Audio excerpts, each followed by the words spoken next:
Is it okay for the church to get involved in the public arena? Should Christians be actively involved in the free elections of the United States of America? Faith Wins is an organization dedicated to engaging pastors, congregations, and Christians in the public arena. Why, you may ask? Because the influence of Christians needs to be felt around this country. Jesus is the solution, and we need to bring biblical solutions to the marketplace of ideas before it's too late, and we need to do it now.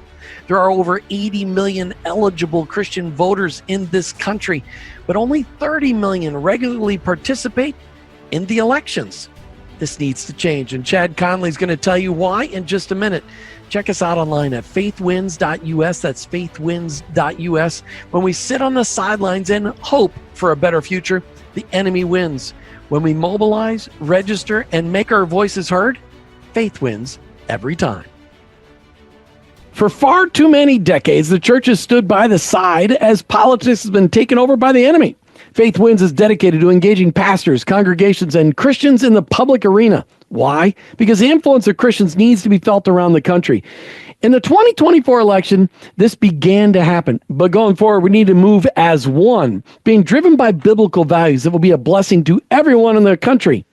Chad Connelly, the founder of faithwins.org, is here today to talk about relationships being the lifeblood of this country. I'm Jim Brangenberg, your host. Please check us out online, faithwins.org, faithwins.org. Chad Connelly, welcome back to Faith Wins Podcast. Hey, Jim, what's up, brother? How you doing, man? I'm doing all right. All right, so Chad, why do you meet with so many pastors and churches? That's the perfect, straightforward question. Because I believe they have the most influence in the culture, and the ones that don't recognize that need to see others who've been successful doing it and recognize it themselves. And our culture's a mess. And until we have a definitive true north once again, which is only the Lord, I don't know how our nation survives. Now, I think it's taken a great turn. You see the whole optimism thing coming up in the last couple months.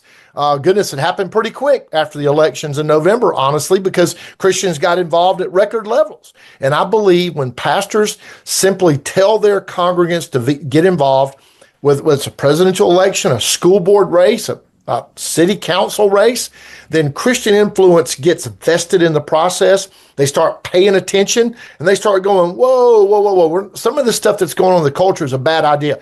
I meet with pastors and build relationships with pastors. Some of the stuff going on in our culture. Some of it. But I meet with pastors mostly because I see they can move the needle more than anybody else. And you have decided a long time ago that was the way to go.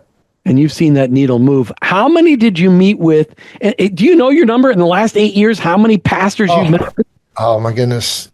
A little over. So this past year, I had 124 pastor meetings in 20 states, not counting D.C., between July 1st and November. But we did hundreds more that were not as big of meetings. I've met with personally, counting GOP Faith and now Faith Wins, a little over 17,000 pastors in the past 13, 14 years of doing this. 8 years of Faith Wins, I met with a little more than 5 personally.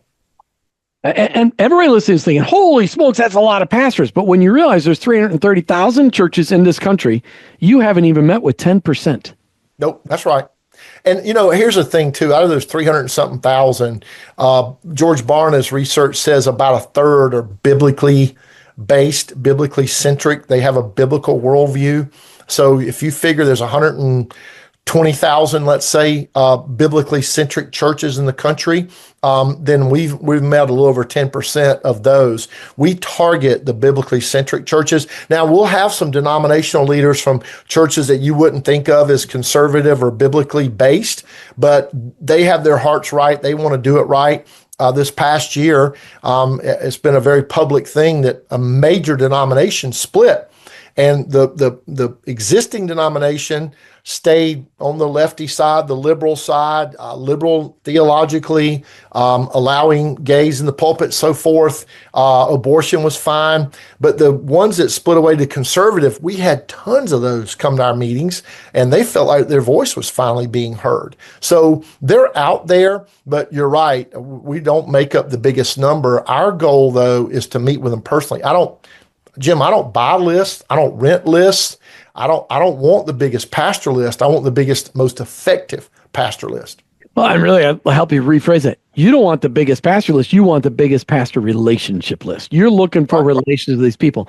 That's right. Remember you told me a story in the past, and I first interviewed you on our program back in 2015 when you were the faith engagement. You're in charge of faith engagement for the GOP. Yeah. And I remember talking about that. And then when Donald Trump got elected, you spun off Faith Wins and went on your own.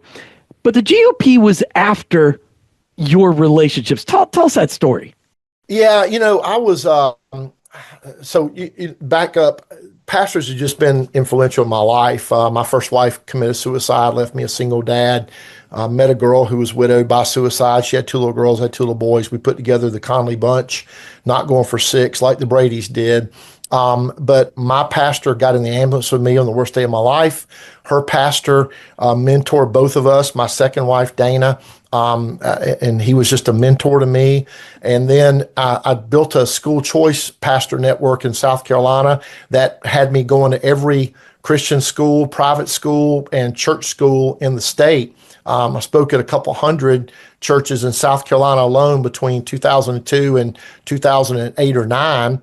And then when I ran for state party chairman in South Carolina, I recognized that pastors were the key. I had read Jerry Falwell's book, and when he talked about knocking on doors and building relationships and take time to build the relationships. And as the more I got involved in politics, though, I saw that the political class looked at data points. Jim's a data point, Chad's a data point. We're data points.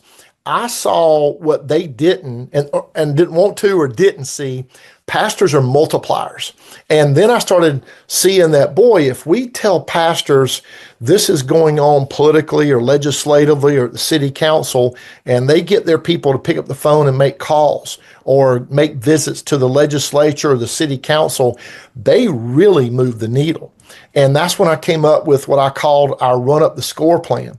I started recognizing that a lot of the dormant vote was sitting in a church. There are people who agree with us politically or ideologically or theologically, but they're generally busy. They're taking kids to soccer practice, or they're going to the church meetings. They're serving on the PTA.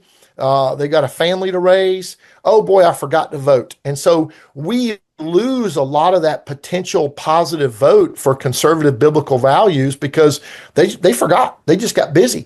And I started reading George Barna's stuff. He wrote a book called Think Like Jesus. He and David Barton did U-Turn, where he compared issues, what the congregants wanted you to talk about, what the pastors thought they were talking about, and what they were really talking about. And boy, if they would talk about these issues and connect the dots biblically for people, it started creating clarity in amongst the congregants that, okay, I understand what the Bible says about this particular issue. And I saw what a difference that made. So that's what kicked it all off. Was ultimately I'm a logical person. I'm an engineer. I'm an Army officer. I was a tanker in the Army. Very linear thinking person. Probably wasn't until I figured out that I had to make a task out of being a good people person. I probably wasn't a great people person. I've really, really, really had to work at that because ultimately I'm a task person. And I saw, okay, here's what works. This is what's effective. I'm going to make this a priority, and I'm going to go be effective by getting Christians to vote. Then as a believer, stack all that on top. I think it's what I'm called to do. That simple answer, I think it's what I'm called to do. I believe with all my heart. I've had a lot of great opportunities. People are very nice. I believe with all my heart, I am right now doing exactly what God wants me to do. I don't doubt it at all. Chad, what's amazing to me is that political parties, they can be ridiculous. I don't call myself associated with one party or another. I call myself a Christian conservative. Right. Actually, a conservative who follows Jesus is what I really do. But these parties ask us to follow them lock, stock, and barrel. Why is that not the American way? Why is it not the American way that we throw all in with one party or another? I got asked that a lot last year because I did a lot of pastor meetings with presidential candidates. And I made it clear to the campaign and the candidate, look, I'm not going to endorse. I have a 501c3 nonprofit, but I'm going to tell these pastors, they're pastors. They can endorse if they want to. However, what I told the pastors is, what's your goal? My goal is to have influence. And what I've noticed among a lot of campaigns, and not to broad brush, a lot of campaigns want to check the preacher box. Oh, yeah, yeah. I got that Jim Brangenberg guy. That's my preacher. That's handled. And then you got no seat at the table. And I want to have influence. I want candidates and campaigns and committees and consultants to listen to and seek out advice of pastors. And one thing I've told pastors is, these pieces of legislation in your state, how many times has a legislator called you and said, how does this relate to the Bible, what I'm about to do? I was speaking to some Baptists a few months ago in my home state. There were 42 in the room, and we talked about our obligation as Christians. We're to pray for those in authority. They knew that, absolutely. Well, who do you pray for? And I just put them on the spot, Jim. Well, we pray for the governor and the president and the candidates and the congressmen and the congresswomen and the senators and the state house members. Well, so good. That's great. Name your U.S. senators. And then they can name Lindsey Graham, Tim Scott pretty well. Name your congressman. Okay, I remember that guy. Name your state house member. Not a one. Name your state senator. Now, you're praying for them and you don't know their name. Let me ask you this, Pastor. How many of those cell phone numbers do you have?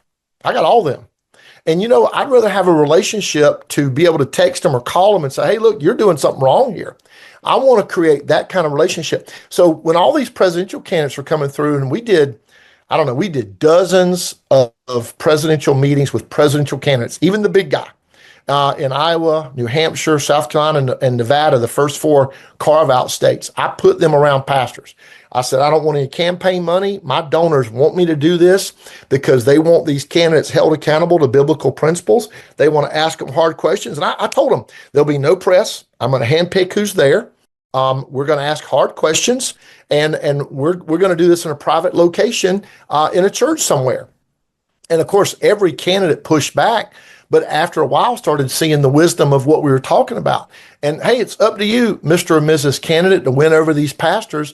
They're going to ask you hard questions. I'm going to tell you, I was in some awesome rooms with people who are now president-elect, people who are going to be on the cabinet. And that was my point to pastors is this person may or may not win, but they're going to be in cabinet positions of influence. And we need to have Christian influence in all those places as well. But here's what I told the pastors. Endorse if you want to. That's totally up to you. You're a pastor. But do you want to be in your pulpit defending a person? I can defend issues all day long. I can't defend people all the time. And so it fits what I believe in personally. I've obviously got opinions. I'm human too, but my organization isn't going to endorse. I'm going to work hard to put more pastors around candidates at every level. And Jim, I'm doing that right now with the U.S. Senate, with congressional candidates. And we invite Republicans, Democrats, independents, come tell us about your saving faith in Jesus Christ. Come tell us your faith story and relate to them. And I'll tell them, you may not have the same story I do or these pastors do, but they'll appreciate your authenticity and your heart and your honesty. So that, I feel that's my mission. Is telling these candidates and campaign consultants, you need to have influence on these pastors. Let's face it, there's not too much of that going on. Do you think the American people still value real truth? I mean, do they really value real truth? Because it seems like they're so easily swayed by propaganda. And as you're dealing with pastors and congregations across the country, are they seeking the truth? Do they value real truth anymore? Yeah, listen, I think there's some people that are temporarily very happy with whatever tickles their ears, as Paul told us in his letter to the Thessalonians. People want to have their ears tickled. So maybe everybody goes through a phase, or a lot of people go through that phase. Ultimately, though, something's going to happen in their life. Mine was a suicide to my wife. Mine was, before that, was the Army. There were things that just really, I had a Satanist in my platoon in the Army. It really I don't want to say shook my faith, but it made me ask, do I believe what I believe? And I believe with all my heart, Jim, everybody runs into a point in their life that they're faced with, do I believe what I believe? And why do I believe what I believe? And at that point, when that hit for me, it made me dig into my faith. And I had a praying wife. She was brought up. She gave her heart to Jesus at an early age. I was a little bit older. I was 13. She was like 8 or 9. But Michelle was very serious about her faith. I've married a wonderful, godly lady, Dana. She's very serious about her faith. I wasn't. Even after I gave my heart to the Lord at a church camp when I was 13 years old in Anderson, South Carolina, Camp Providence, and on July 4th, 1976, I didn't walk that out. I was in college and fraternity boy and then in the Army. And much to my shame, I wasn't the kind of Christian that was a great example. It was Michelle, my first wife. It was a great pastor, and it was reading. It was that Satanist in my platoon made me dig into what's my worldview. And everybody's got a worldview, and you realize that somebody's worldview is going to reign. I think everybody hits that collision in their life where they go, do I believe what I believe? Is this real? Is this my dad's faith or my mom's or my friends or my spouse's, or is this my faith? And eventually you start realizing everybody's got a faith. And one of my favorite things to say when I debate atheists is, I don't have enough faith to be an atheist, from the old Frank Turek book. Remember that? And they go, it doesn't take faith to be an atheist. And I'll say, well, sure it does. You got faith. It's just in different things. You came right in here. You sat down in that chair. I didn't see you turn that chair upside down to check the bolts to see if they were tight. You didn't find out when that chair was manufactured. You sat your rear end right down on that chair. You had faith that chair would hold you up. You flew here, flew in an airplane. You know, I got to admit, I flew here too. I didn't interview the pilot. Did you get enough sleep last night? Did you have a fight with your spouse? Did you drink too much? Have you had enough rest to be a good pilot today? I didn't check the bolts on the plane. We all have faith. I choose to put my faith in a living, loving God who sent his only son to earth to live a sinless life, to die, be crucified, buried, dead and buried, and resurrected on the third day. I believe it takes a lot less faith to believe that a supreme being called God created the heavens and the earth, and than to believe that me and you are accidents and we're two bugs bumped together in a mud puddle and poof, out came you, and suddenly things increased in order. No, things go to disorder unless there's a hand put on the till. Take your hand off the steering wheel when you're driving this afternoon. You're going to go in the ditch. Things don't tend toward order unless somebody defines that order. They tend toward disorder. And it just takes away the atheist argument completely. So as a Christian first, I got to look at it that way. It is my obligation to go be involved and engaged. So yes, I believe eventually, to get long ways around to your question, everybody at some point in their life, that they could deny it, they're going to come into that same collision with, do I believe? Do I believe what I believe? And what do I hang my hat on? And for me, makes a lot more sense to me to believe that a supreme being created the heavens and the earth and me and you with a design and a purpose and a plan for our lives, than to believe all this is accidental and we go back to dust and there's no eternity and no punishment and no accountability. Don't believe it. So take that faith that you just stated so eloquently and apply it to what you do at Faith Wins in the last couple of minutes here of our podcast, because it's that faith that drives what you do. But why? What is the reason why you're driving people of biblical values to vote their biblical values? What's the reason? Well, everybody looks for purpose, right? You got to remember, I have a wife that committed suicide. And I look back, she lost purpose. Her mom died. It threw into just a tailspin, and she had plenty of purpose. Me and my two little boys, she could have had plenty of purpose. People need and want purpose. I believe that, I don't know what God's doing, right? And we may be here a million more years, but we have a finite time on this earth. We're either going to go to heaven and eternity with him, or he's going to come back and take us home, or his purposes are his purposes. But I believe he placed a purpose and a plan in everybody's heart. And that when you start finding your the opportunity and God's will for your life, and that kind of crisscrosses, you found what he wants you to do in your life. I believe mine is encouraging Christians to be involved in the greatest, freest place on the planet. That's the United States of America. And I don't know that America is in the end time. I don't know what God's doing, right? But I believe for right now, the entire world looks at this place called America and says, that's the example of freedom. And it's going to make them go back. Where'd freedom come from? And freedom in Christ is the only true liberty. And it doesn't take a lot of digging to see that Christ removes the bondage of sin because he took away the price paid and hung on a tree for me and for you. And so when people begin to really critically think, I know that we got a lot of people in the world that like to claim they're critical thinkers, and you realize they don't think past their noses. But eventually everybody gets to a point, why am I here? How'd I get here? Who put me here? If I'm here and he put me here on purpose, what is my purpose? And so, yeah, I think they seek truth. Some of them deny it. And let's face it, a lot of people that are atheists or God deniers are God deniers because it's inconvenient to their lifestyle. There's an accountability. There's a final eternal judgment that will take place. And one day, every knee shall bow, every tongue confess that Jesus is Lord. And when people of faith vote their values, faith wins. It's incredible. Chad Connelly, thanks for being on the Faith Wins podcast today.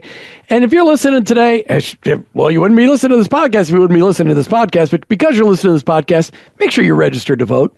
Go to your local county registration website, get registered to vote, because your vote is needed and necessary. And check us out online while you're online. faithwins.org, faithwins.org. And until next time, remember, faith wins when people of faith vote their values. Go to faithwins.org. My name is Chad Connelly. When I founded Faith Wins, it was to spread the truth that God's role in America is irreplaceable. Faith wins when people of faith vote their values. Our mission is laser focused on educating, activating, and mobilizing faith leaders, providing them with the tools, the resources, and the messaging to leverage their impact in the political and the governmental arenas. We cultivate, develop relationships with pastors who share the whole counsel of God, who stand for truth.